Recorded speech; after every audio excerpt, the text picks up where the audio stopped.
Jurassic World Rebirth is a film that questions humanity's role in the natural world, especially with scientific advancements.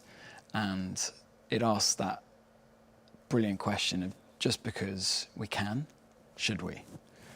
And I think, obviously, for anyone who loves the original Jurassic films and the films that followed, and anyone who loves the natural world, and if anyone who's curious about how we're moving forward in terms of us as humans, this is the movie for you.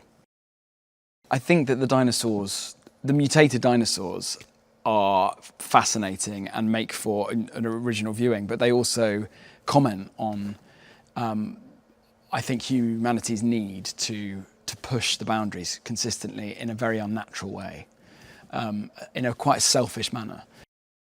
I think Henry is really intrigued by Zora. He's never met anyone like her, but also he, I think, seems to be, in a sort of animal sense, quite empathetic, and he picks up on the fact that she's obviously experienced some really dark things, and she's roped in for this final mission, obviously, because of the money. And in the hands of Scarlett Johansson, I think she's a bit of an icon. Yeah, and they do really click, and they click not only because they're inherently good people, but there's, I think, a real fascination, and it's to do with a very sort of apparent opposing interests and motives.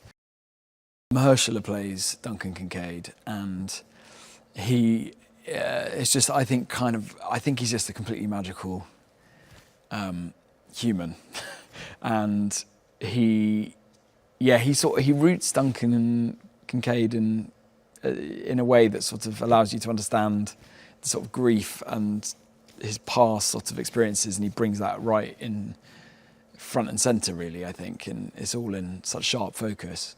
But yeah, he's a very sort of, he fills the character with sort of empathy and also shares a bit of Henry's wonder, I think. The sheer scale of it is actually in the simplicity of the story and the huge sort of passionate questions it asks within that. It's a very simple mission. They need to extract DNA from 3 dinosaurs, and they meet those 3 dinosaurs.